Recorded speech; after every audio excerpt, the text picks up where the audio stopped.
आज हम thermite welding के बारे में पढ़ेंगे जो कि आपके MPITI भेल इसरो ALP इन सब एग्ज़ाम में आते हैं। और मैं आपसे ये चीज़ बहुत विश्वास के साथ कहना चाहता हूँ, अगर आज आप इस क्लास को देख लिए अच्छे से तो आपको थर्मिट वेल्डिंग से आपका कोई क्वेश्चन नहीं छूटेगा, चाहे वो सरल आए या हार्ड लेवल का आए, पूरा इसी के अंदर से ही आएगा। और ये वीडियो 15 से 20 मिनट की होगी ज़्यादा से ज़्यादा, इतने में सब कुछ आपका कवर होगा। तो चलिए थर्मिट वेल्डिंग के सिद्धांत समझते हैं। सबसे पहले देखते हैं, ये एक फ्यूजन वेल्डिंग है। कैसे वेल्डिंग है? Fusion welding. फ्यूजन वेल्डिंग वो वेल्डिंग होती है जिसमें पिघला कर जोड़ा जाता है। पहली चीज़ रखना है, देखो यहाँ पे ये पिघलाया जा रहा है तो ये एक फ्यूजन वेल्डिंग है। दूसरा, ये एक ऊष्माक्षेपी अभिक्रिया है, मतलब एक्सोथर्मिक है, ठीक है ना। इस एक्सोथर्मिक रिएक्शन वो होते हैं जिसमें दो चीज़ आपस में रिएक्शन करके बहुत सारी हीट प्रोड्यूस करती है, ठीक है ना। तीसरी चीज़ हमको क्या याद रखना है कि ये जो है भारी कास्टिंग और रेलवे पटरियों में यूज़ होते हैं। किसमें होते हैं? भारी कास्टिंग और रेलवे पटरियों में। भारी कास्टिंग मतलब बड़े बड़े चीज़ों को ढालना ओलना, इन सब चीज़ों में होते हैं, ठीक है। तो पहला हमको ये समझ में आ गया। अब दूसरी चीज़ ये समझिए कि ये देखिए, ये जो है ये पूरा बाल्टी टाइप का जो बना हुआ है, ये इसको क्या बोलते हैं? इसको बोलते हैं क्रूसिबल। क्या बोलते हैं? क्रूसिबल। ये देखिए यहाँ पे, ठीक है ना, इसको बोलते हैं क्रूसिबल। अब देखो ये जो इसके अंदर भरा होता है इसको क्या बोलते हैं? Thermite powder. क्या बोलते हैं? Thermite powder. और ये यहाँ पे लिखा है कि हम पहले ही पढ़ चुके हैं, ऊष्माक्षेपी अभिक्रिया है, एक्सोथर्मिक है, ठीक है ना। ये देखिए यहाँ पे रेलवे में यहाँ पे पूरा भर जाएगा और यहाँ पे इसको जोड़ देगा ठंडा होने के बाद, फिर इसको ग्राइंडिंग वगैरह करके साफ कर दिया जाता है। तो ये पेज में हमको क्या याद रखना है कि एक फ्यूजन वेल्डिंग है। इसमें कौन सा रिएक्शन होता है? एक्सोथर्मिक या ऊष्माक्षेपी होता है, और भारी कास्टिंग यानी कास्टिंग में यूज होता है, और रेलवे पटरियों को जोड़ने में यूज किया जाता है। तो यहाँ तक पहला पेज आपका क्लियर हो गया। अब आगे हम लोग पढ़ते हैं, इसके हिस्ट्री के बारे में जानते हैं कि मतलब क्या हुआ, कैसे हुआ और ये आया। तो एक जो वैज्ञानिक थे गोल्ड स्मिथ करके, क्या नाम था उनका वैज्ञानिक का? Gold Smith. क्या नाम था उनका? Gold Smith. ये देखिए आप यहाँ पे है गोल्ड स्मिथ, ठीक है ना। इन्होंने, ये सब आपको याद रखना है, ये सब पूछे हुए क्वेश्चन हैं तो इसको आपको याद रखना है अच्छे से। इन्होंने इंग्लैंड के हैं, ये कहाँ के हैं? इंग्लैंड के हैं। 1895 में इन्होंने थर्मिट पाउडर की खोज की। किसकी खोज की? थर्मिट पाउडर की खोज की, ठीक है। इन्होंने थर्मिट पाउडर की खोज की। इसको और क्या बोलते हैं? देखो इसमें केमिकल रिएक्शन होता है, हमको पता है क्या होता है, इसमें केमिकल रिएक्शन होता है, तो इसको क्या बोलते हैं? केमिकल वेल्डिंग भी बोलते हैं। और फ्यूजन में बताया था फ्यूजन वेल्डिंग क्यों बोलते हैं। तो क्या होता है, यह एक ऐसी प्रक्रिया है जिसमें, यह एक ऐसी प्रक्रिया है, यह एक ऐसी प्रक्रिया है जिसमें, यहाँ पे देखिए, यह एक ऐसी प्रक्रिया है जिसमें असमान धातु को उनके किनारे को गलाकर जोड़ा जाता है, ठीक है ना। एक्चुअली क्या है, मेरे पास अभी पढ़ाने के लिए और कोई टेक्निक नहीं है, बोर्ड वगैरह नहीं है, इसलिए मैं ऐसे ही पढ़ा रहा हूँ। तो थोड़ी सी आपको प्रॉब्लम समझना पड़ेगा, लेकिन आपको ये बहुत हेल्पफुल होगी, इस बात की गारंटी है। और ये भी गारंटी है कि इस क्लास के बाद आप थर्मिट से आपका कोई क्वेश्चन नहीं छूटेगा। आप कोई भी बुक उठा लीजिएगा, उसका PYQ लगाइएगा, सब इसी के अंदर से आएगा। तो हमको याद रखना, जो थर्मिट पाउडर होता है उसका क्या कहते हैं, खोज किसने की थी? गोल्ड स्मिथ ने की थी। कब की थी? 1895 में। ये भाई साहब हैं कहाँ के? ये जो हैं ये हैं इंग्लैंड के। कहाँ के हैं? इंग्लैंड के। तो इस विधि में प्रेशर नहीं लगाया जाता। क्या नहीं लगाया जाता? प्रेशर। तो यहाँ तक आपको शायद समझ में आ गया होगा, ये लाइन आप याद रखिएगा, ये पूरा आपको याद रखना है। अब हम लोग आगे बढ़ते हैं। अभी तक ऐसे इसमें कुछ था नहीं बताने के लिए। अभी हम लोग क्या पढ़े कि एक फ्यूजन वेल्डिंग है, केमिकल रिएक्शन इसमें होता है। कौन सा? एक्सोथर्मिक, जिसमें हीट उत्पन्न होती है, और उसका मतलब दिखाया कैसे करते हैं। अब हम लोग आगे चलते हैं, चलो। क्या लिखा है? रसायन विज्ञान ऊष्माक्षेपी अभिक्रिया द केमिस्ट्री। सुनिए इसमें क्या होता है, Fe2 वो, ठीक है, ये हमारा रिएक्शन होता है आयरन ऑक्साइड और एल्यूमिनियम का। किसका होता है? Iron oxide Fe2O3 and 2 aluminium का। तो 2Fe प्लस एल्यूमिनियम ऑक्साइड बनाता है और हमको बहुत सारी हीट प्रोड्यूस करके देता है। तो ठीक है ना, इसमें हमको मेन समझना क्या है, आगे और रिएक्शन है उसको पढ़ना है। इसको ऐसे बस इतना जान लीजिए कि इस वेल्डिंग में एल्यूमिनियम और आयरन ऑक्साइड का केमिकल रिएक्शन करके हीट प्रोड्यूस होता है, ठीक है ना। तो इसमें लिखा है ना, इसमें एल्यूमिनियम, क्या लिखा है, ये वाली लाइन आप देखिएगा थोड़ा, ये वाली, इसमें एल्यूमिनियम और आयरन ऑक्साइड के बीच रासायनिक अभिक्रिया होती है। और इसके नीचे एल्यूमिनियम का ऑक्सीजन के प्रति गहरा आकर्षण होता है। गहरा आकर्षण मतलब कि जो आयरन ऑक्साइड होता है, तो जो उसमें ऑक्साइड होता है उसको एल्यूमिनियम अपने में खींच लेता है, ठीक है ना। रिएक्टिविटी का एक होता है केमिस्ट्री में, अभी नहीं, आपको बाद में समझाऊंगा, ठीक है। तो ये फिर तो क्या होता है, एल्यूमिनियम ऑक्सीजन को उससे छुड़ा के एल्यूमिनियम ऑक्साइड बना देता है और आयरन अकेले बचता है, और हीट रहती है तो गल के उसमें जुड़ जाता है। तो यह एक उसमें एक्सोथर्मिक रिएक्शन है। और अविस्फोटक है। अविस्फोटक मतलब यहाँ कोई विस्फोट नहीं होता, कुछ नहीं होता, सिर्फ क्या होता है, हीट उत्पन्न होती है, जो वहाँ पे मेटल्स होते हैं वो गल जाते हैं, गल के पिघल के जुड़ जाते हैं आपस में, ठीक है। चलिए आगे अब देखते हैं अपन लोग, इसका जो मिक्सर होता है उसके बारे में पढ़ते हैं थोड़ा सा, ठीक है। थर्मिट मिक्सचर, चलो तो सबसे पहले थर्मिट मिक्सचर में हम लोग अभी आपको क्या बताया कि एल्यूमिनियम और ऑक्साइड, दोनों एल्यूमिनियम और आयरन ऑक्साइड को मिला के हम लोग थर्मिट मिक्सचर बनाते हैं। तो भाई साहब आप समझो, एल्यूमिनियम को हम लोग क्या लिखते हैं, Al, क्या लिखते हैं, Al छोटा, और आयरन ऑक्साइड क्या होता है, Fe2O3। तो ये बड़ा, तो याद रखना जो बड़ा है वो 3 भाग में रहेगा और एल्यूमिनियम छोटा है तो 1 भाग में रहेगा। तो याद रखना इनका रेशियो होता है 1:3, 1 aluminium 3 iron oxide, 1 aluminium 3 iron oxide. और परसेंटेज में देखेंगे तो 24 समझ लीजिए, 24 एल्यूमिनियम और 76 अपना आयरन ऑक्साइड, ठीक है ना। तो अब मिश्रण के प्रकार 3 प्रकार के मिश्रण होते हैं, ठीक है, समझते हैं अपन। एक होता है कास्ट आयरन वाला, इसमें आयरन और एल्यूमिनियम आयरन ऑक्साइड और एल्यूमिनियम मिला जाता है। कास्ट आयरन थर्मिट में क्या होता है, प्लेन थर्मिट, फेरोसिलिकॉन और माइल्ड स्टील मिलता है, ठीक है ना। फोर्ज थर्मिट में क्या होता है, प्लेन थर्मिट, मैग्नीज और माइल्ड स्टील। ये उतना इंपॉर्टेंट नहीं है पर आप देख रहिए, हमेशा दिमाग में थोड़ा बहुत रहना चाहिए। इसमें क्या होता है, हमारे कणों का आकार अपक्रिया की गति को नियंत्रित करता है। चलिए ठीक है, उपकरण और संरचना के बारे में थोड़ी सी पढ़ लेते हैं, इसको अच्छे से देखिए आप।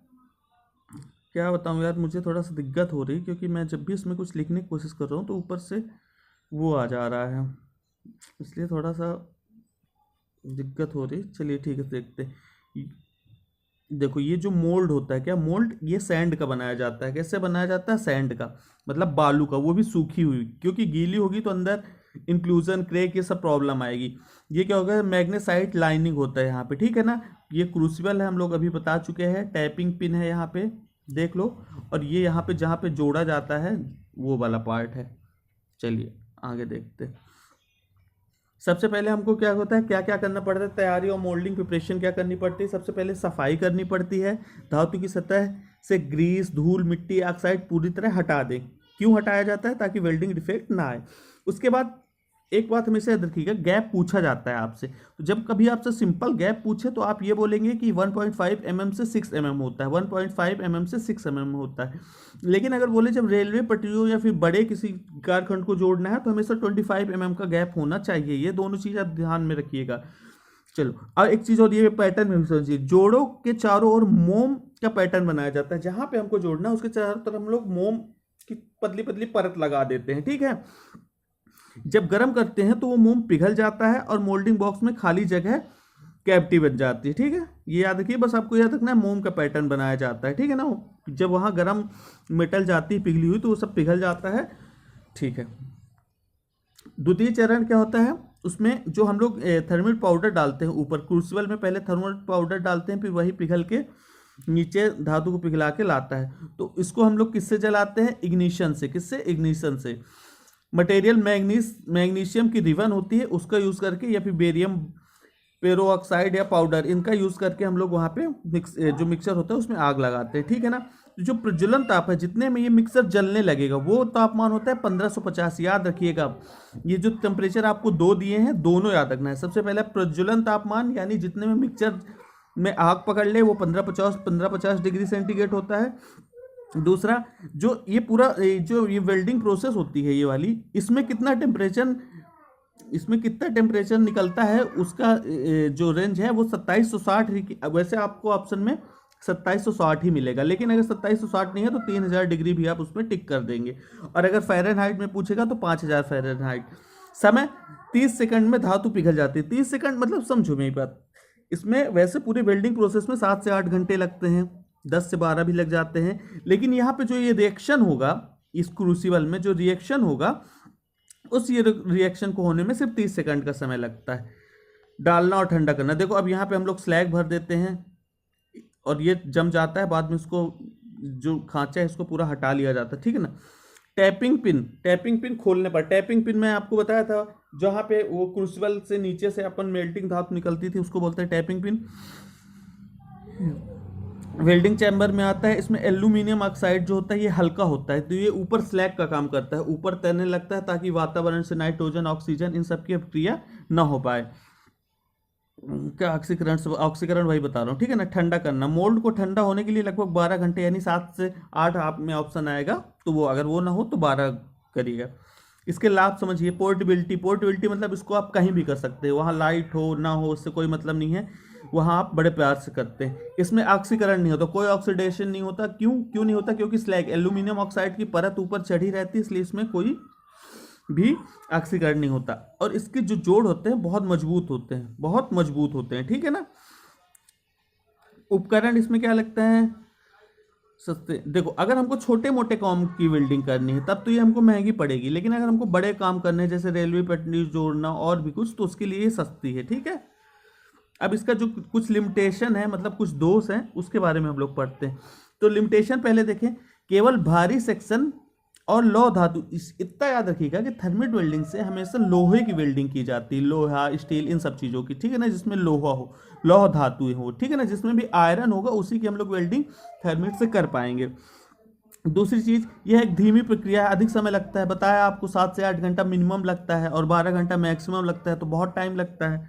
तीसरी, एल्यूमिनियम या कॉपर जैसी हल्की धातुओं के लिए ये यूज़फुल नहीं है, मतलब नहीं कर सकते।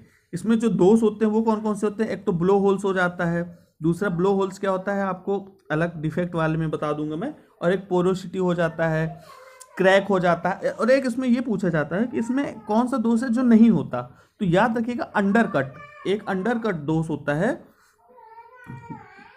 अंडर कैसे बताऊं यार, इसमें लिखने का ऑप्शन ही नहीं है, चलिए ठीक है,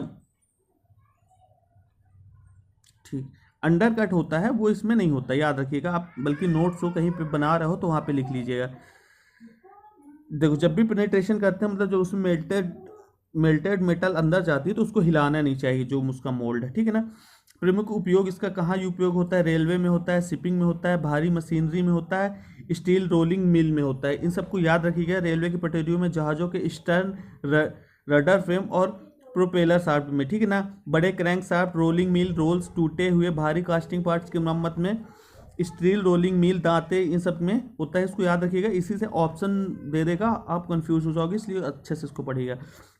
अब ये चार्ट देखिए बहुत इंपॉर्टेंट है, वैसे तो नॉर्मल एग्जाम में नहीं आता, ये हाई लेवल को जो एग्जाम होता है जिसमें थोड़ा टफ चीज़ें पूछी जाती है उसमें आता है, पर आजकल देखिए हर एग्जाम लेवल अप हो चुका है, तो किस में भी आ सकता है, MPIT TO में भी आ सकता है, किसी में भी आ सकता है, इसलिए ये 3 रिएक्शन आपको याद रखना है, ठीक है ना। तो पहली रिएक्शन है उसको मानक अपक्रिया कहते हैं, दूसरे को उच्च शक्ति वाला, मतलब उसमें ज़्यादा एनर्जी निकलती है, और थर्ड वाले को कॉपर थर्मिट बोलते हैं। तो पहले का जो रिएक्शन है देखिएगा, Fe2O3 प्लस 2Al, तो 2Fe प्लस Al2O3 होता है, और 181.5 किलो कैलोरी इसमें से हीट निकलती है, और टेम्परेचर इसका क्या होता है 2960। तो अब आपको इसमें ऐसा कुछ नहीं है कि ये याद करना है वो याद करना है, इसमें आपको सबसे पहले ये किलो कैलोरी याद करना होगा, इतना निकलता है इस रिएक्शन से, रिएक्शन भी याद हो और किलो कैलोरी भी याद हो और इसका टेम्परेचर भी याद हो, तीनों चीज़ें आपसे पूछी जाती है, ठीक है ना। अब जैसे देखो रिएक्शन दे देगा, आपको पूछेगा इससे कितनी हीट निकलती है, ऑप्शन में 181, 719, 275 रहेगा। दूसरा ये रिएक्शन दे देगा, पूछेगा ये कितना तापमान उत्पन्न करती है, तो 2960 डिग्री, ठीक है ना। तीसरा क्वेश्चन इससे कैसे बनता है, 3 रिएक्शन दे देंगी और एक चौथी रिएक्शन दे देगी और पूछेगी इसमें से कौन सी थर्मिट की रिएक्शन है, थर्मिट वेल्डिंग की, तो ये तीनों को हमको रिएक्शन याद करना है, उसमें कितनी हीट निकलती है, 719 किलो, 719.3, 188.5 या 275.3 किलो कैलोरी, और इसका टेम्परेचर कितना टेम्परेचर होता है, इसको याद रखना है। और ये बहुत इंपॉर्टेंट है, आता है, आप इस बात को ध्यान से सुनिए। रैपिड फायर मतलब जो भी अभी हम पढ़े उसका की फैक्ट देख लेते हैं। सबसे पहले इसका टेम्परेचर कितना होता है, थर्मिट का है 2760 से 3000 डिग्री, इसको फ़ारेनहाइट में अगर देखें तो 5000 फ़ारेनहाइट। एल्यूमिनियम और आयरन ऑक्साइड का जो रेशियो होता है वो कितना होता है, 1:3। रिएक्शन टाइम याद रखिएगा, रिएक्शन टाइम है, वेल्डिंग टाइम नहीं है, 30 सेकंड होता है। इग्निशन तापमान, जितने में थर्मिट पाउडर जलना शुरू करता है वो कितना होता है, 15 से 50 डिग्री सेंटीग्रेड। गैप कितना देते हैं, 1.5 से 6 mm समान कार्यों के लिए। रेलवे में 25 mm देते हैं, बताया था आपको जब भी रेलवे पटरियों को जोड़ते हैं, ठीक है ना। कूलिंग समय 7 से 8 घंटा लगता है, पर अगर ज़्यादा भारी मोल्ड है तो 12 घंटे लेते हैं। वैक्स, 1 किलो वैक्स में जो, जैसे मान लो जो हम लोग वहाँ पे बनाते हैं मोल्ड या खांचा, उसके अंदर हमको पहले वैक्स भरा जाता है। तो अगर हम लोग 1 किलो वैक्स अंदर डालें तो 12 से 14 किलो थर्मिट मिश्रण उसमें आएगा। कंक्लूजन क्या निकला हमारा, थर्मिट वेल्डिंग एक प्राचीन लेकिन अनिवार्य तकनीक है, विशेष रूप से रेलवे भारी उद्योगों के लिए है। रासायनिक ऊर्जा को उष्मीय ऊर्जा में बदलकर धातु को पिघलाती है। उस तापमान और पोर्टेबिलिटी ऑन साइट मरम्मत के लिए सर्वोत्तम है। ऑन साइट मतलब जहाँ पे बिजली नहीं है, दूर दराज की, वहाँ के लिए बहुत अच्छी चीज़ है। अब इसमें आप ये भी क्वेश्चन आपसे पूछेगा, वह कौन सी वेल्डिंग है जिसमें केमिकल एनर्जी को हीट एनर्जी में चेंज करता है। तो देखिए 2 होता है, एक ऑक्सीएसिटिलीन होता है, एक थर्मिट होता है। तो अगर दोनों हैं तो ए बी का ऑप्शन आएगा कि ऊपर दिए ए बी दोनों है, या फिर एक ही नाम होगा तो आप उसको सेलेक्ट कर दीजिएगा। थैंक यू, आपका ये क्लास यहीं पे कंप्लीट हुआ। मैं जल्दी ही पूरे MPITO एग्जाम से पहले पूरे वेल्डर की जितने भी इंपॉर्टेंट टॉपिक्स हैं, ऑलमोस्ट पूरा सिलेबस मैं आपको कंप्लीट करके दूंगा। और ये मत सोचिएगा कि सर का 16 मिनट 20 मिनट का वीडियो है तो इसमें इन्फॉर्मेशन नहीं है, इसमें पूरी इन्फॉर्मेशन है। बस क्या है, मैं एक गांव में हूँ तो इस वजह से मेरे पास अभी उतनी उपलब्धता नहीं है कि मैं स्क्रीन में पढ़ाऊँ या बोर्ड में पढ़ाऊँ या अच्छे से लिख के पढ़ाऊँ। तो जो भी मेरे पास साधन है उसके अकॉर्डिंग मैं पढ़ा रहा हूँ। अगर आपकी हेल्प हुई हो तो थोड़ा सा वीडियो को लाइक करिएगा और सब्सक्राइब करिएगा। और एक बात मेरी जरूर समझ लीजिए, जो भी पढ़ा होगा थर्मिट वेल्डिंग पहले से थोड़ा बहुत, उसको सब कुछ समझ में आया होगा और क्वेश्चन इसके अंदर से ही आएगा, इसके बाहर से क्वेश्चन नहीं आएगा। चलिए, थैंक यू, नमस्कार, जय श्री राम।